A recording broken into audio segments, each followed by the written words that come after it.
Well, welcome back, everybody, and today we're going to finish out this chapter by talking about the dynamics between the leader and the follower. You know, there may be times when you have, as a leader, chosen certain people or just knew that certain people matched a certain type of style that would do well in your organization for leadership, and you might have developed them. As a follower, you might have been approached by others saying, hey, you have potential to be a good leader and so forth. These are the things that we want to see. But what about those that are struggling? What about those that are often overlooked?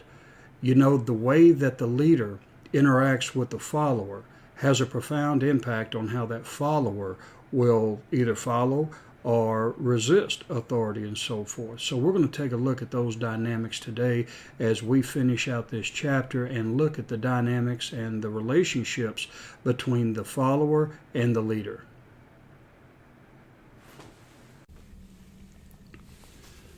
Well, welcome back, everyone. Today we're going to finish up with Chapter 2 as we continue to look at traits, behaviors, and relationships. Now, Exhibit 2.5 really just gives us an overview of what we have seen over the past couple of days. They really give just a synopsis or just a breakdown of what the three different types of studies revealed when it comes to leader orientation and behaviors. If you remember down here, we considered the Ohio State study, University of Michigan, and also University of Texas. And what they really, all three, what they came up with is that there are two types of orientations: people orientation, task orientation.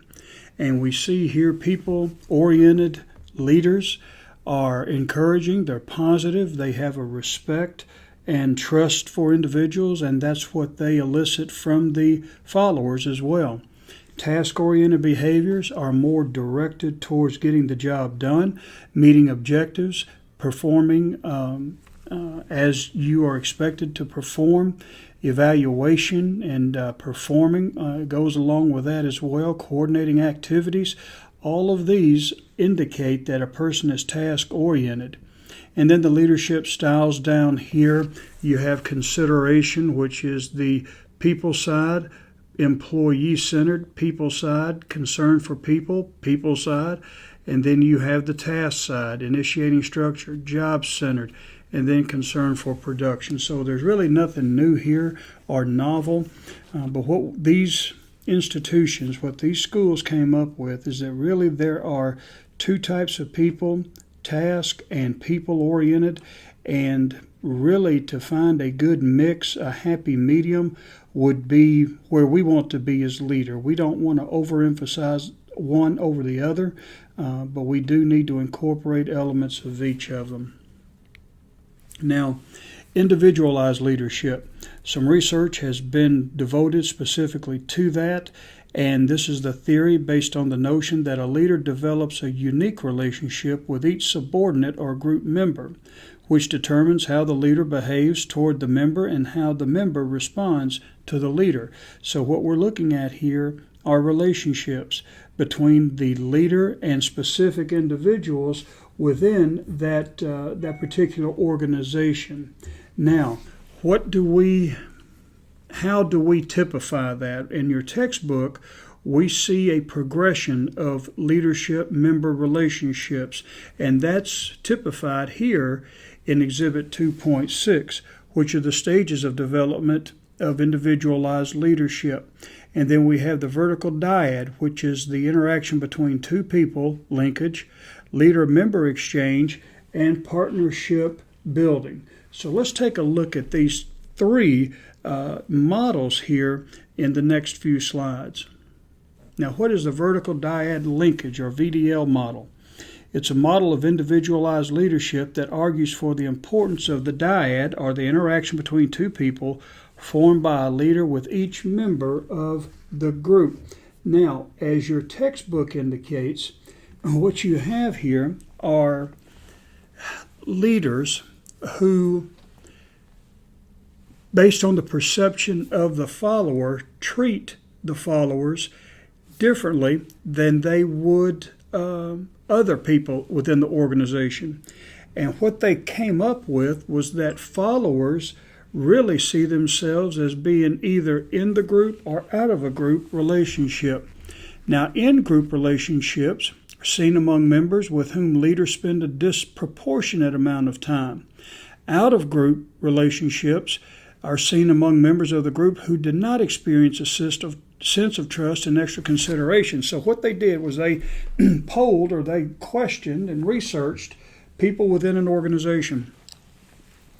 And people who felt that they were given attention to, that they had a good rapport with the leader, they were considered in-group relationships.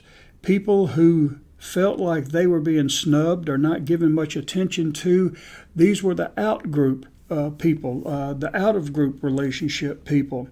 And it affected their morale, it affected their performance, and so forth. So when it comes to the leadership and follower dynamic, you have two different perspectives on that based on what the follower believes he or she is experiencing with that leader. Now, here's just a little diagram, Exhibit 2.7. Here's some of the comments or the beliefs that differ between in-group and out-group subordinates. In-group provides support and encouragement when employees face a difficult, stressful task. However, out-group subordinates show little consideration if an employee is having difficulty with the task. So, in other words, if the leader cares about you, they'll make sure to help you out and walk you through and give empathy and support. But if I don't feel the leader cares much about me, then they're really going to be indifferent towards my needs. And then discusses objectives and lets the employee do the job. However, with an out-group subordinate, the leader may give specific directions on how to accomplish the goals and tasks, which implies then that we really don't know what we're doing. We have to be micromanaged. In-group listens to employee suggestions and ideas about how work is done. And out-group, they show little interest in employees' comments and suggestions. Now, this happens in ministry. It happens in business. You're going to have people with what I call chemistry. Some people have chemistry with others. There are people who may have chemistry with the boss, and the boss is going to just take a natural liking to that person. Whereas if you don't have a chemistry with the person, it may not be that the leader doesn't like you. It's just that there's not a sense of intimacy there or togetherness there. So you may have a different dynamic in that relationship. Leaders need to be aware of this because people may perceive you as being off-putting, that you may be less concerned about others while showing more support and empathy towards others. Now, I have an older congregation, and I'll tell you how this pans out in church. On Wednesday nights, I usually will make the rounds and talk to the people before church starts. Well, I was spending a little bit more time with a group of older men. They're about their 70s. They sit in the back on Wednesday nights, and that's their little group. And I would talk with them, and they would have questions, and they would want to joke or tell me a joke or something like that. And, we just had a good rapport. However, what I didn't realize was that there was a group of ladies. By the time I got to them, after talking to the men, I wasn't able to spend as much time with them. So they believed that I didn't care as much about them as I did the men, and that I was, really partial to the men and so forth. And I guess it kind of hurt their feelings. So I had to be mindful that just the passing conversations that I have, just the passing interactions that I have, I may not think there's anything to it. But when you're in a position of leadership, people watch that. So you have to be mindful of it and be careful of that so that you're not giving the impression that you favor one over the other. And there are times when the leader does show that partiality, and you shouldn't, but it does happen. It is what it is. You just have a natural rapport with some people that you don't have with others. So quite naturally, your conversations are going to be different. Your interactions are going to be different. So, but that's the in-group versus out-group member perceptions and beliefs when it comes to how the leader deals with them or interacts with them. Now, the leader-member exchange, this means the individual leadership model explores how leader-member relationships develop over time and how the quality of exchange relationships affects outcomes.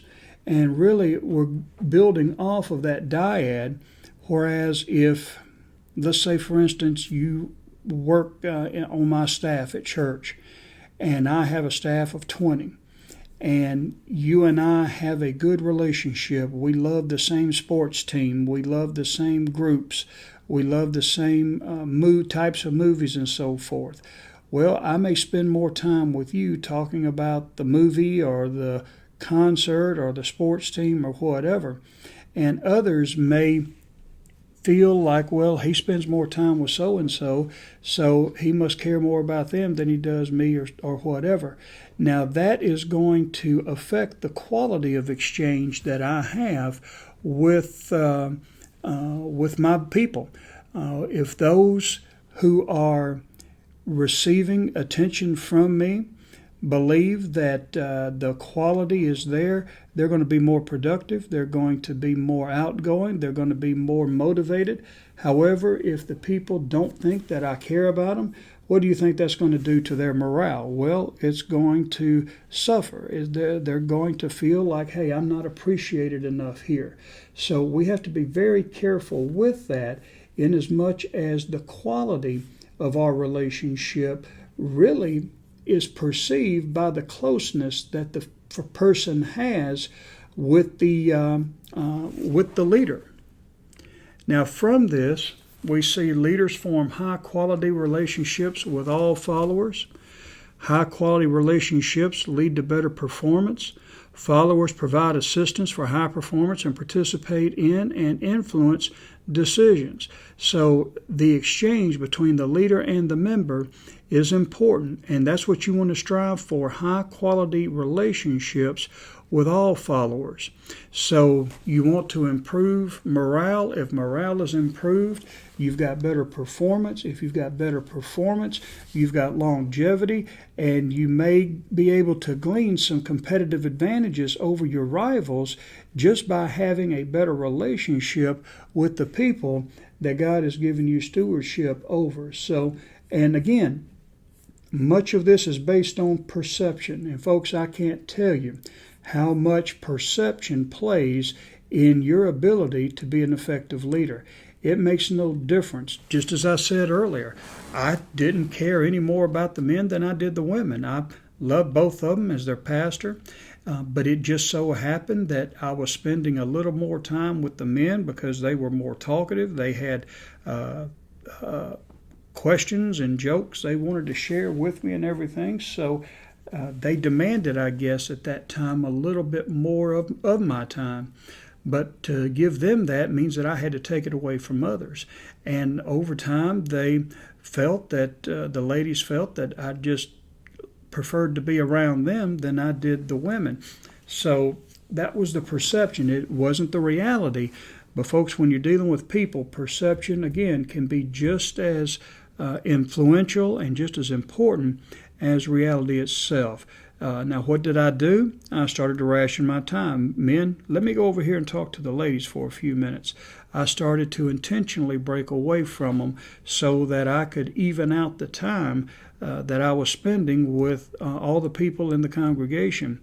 And that's the same way as it is with business. You know, you only have so much time to really interact with people, so you want to make the best of it. You want to be good stewards of the time that God has given you, or the people God has given you, and part of that is to make them feel valued, make them feel like they are a viable part, that they're appreciated within that organization, and then we can go from there. Now, entrepreneurial traits and behaviors. Now, entrepreneurship is initiating a business venture, organizing the necessary resources, and assuming the associated risks and rewards. And there are 4 important characteristics of that. You must have vision and dissatisfaction with the present, ability to get people on board, flexibility, openness to feedback, and ability to learn and adapt, persistence, and execution. So, when it comes to entrepreneurship is the risk of going out and starting your own business. And I want you to think about this. Everything that we experience now has been the result of an entrepreneur. The very chair that you're sitting on now was the result of an entrepreneur, someone who wanted to make a business out of making chairs. So he or she took the risks, and now they're reaping the rewards. The same goes for the milk that you drink, for the computer that you're looking at now, for the telephone that you're talking in, all of this stuff. These businesses, whether it's providing dairy products or electronic products, all of these products come to us as a result of entrepreneurship. Now, let's go through these 4 dimensions as we consider what entrepreneurship is. Vision and dissatisfaction with the present. That's important. I won't say most, but many of the things that we have today is a result of someone being dissatisfied that we didn't have it in the past. For instance, Post-it notes. How many of you have really considered the origination of the Post-it note?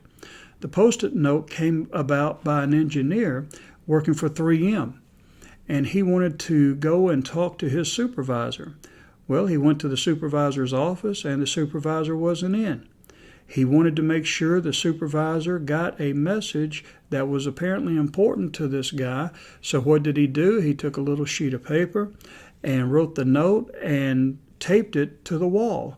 And all of a sudden, eureka, he had an idea to be able to make little pads, notepads, that he could stick anywhere and write notes. Now, folks, there have been a lot of Post-it notes sold through the years off of that one idea, because one situation didn't bring about satisfaction in a person, so that person made sure to create something that would satisfy that lack of availability for note-taking and so forth. So ability to get people on board. You know, Sam Walton, for instance, went to some of his close friends and just got people. He sold them on the vision, and he was able to get investors to start Walmart. When you think about some of the great companies today, many of them got about by just getting people on board to help you. Ray Kroc, the founder, well, not the founder, because the McDonald brothers founded McDonald's, but Ray Kroc is the one who took off with the franchise idea. And he got some investors together and sold them on the business idea of franchising McDonald's restaurants. And as the story goes, at the very end, he brought out a McDonald's cheeseburger as an afterthought. The cheeseburger wasn't really his selling point. It wasn't what he wanted to sell people on. It was the idea of a franchising empire. And that's what Ray Kroc started, the ability to franchise restaurants and businesses. So he got people on board with that. Flexibility, that's another important one. And that's openness to feedback and ability to learn and adapt. How do you think companies like Microsoft and Dell Computers are able to provide all the innovation, and especially today in the fashion world? How do you think they're able to stay on top of the market? Well, they're listening to the customer, and they are lean. If you see here, the ability to learn and adapt. Now, some companies are so big that you take a person who's obese, who is not very healthy because they are big or huge, they're not agile, they're slow to respond, and they really become a victim of their indulgence. Companies are just like that. Companies can get to be so big that they become slow. They're fat, and when they're fat and out of shape, they're not reacting. They're not able to react, and as a result, they are slow to be able to meet the demands of the environment. So they become a victim of their indulgence. So companies today, especially in the 21st century, have to be lean.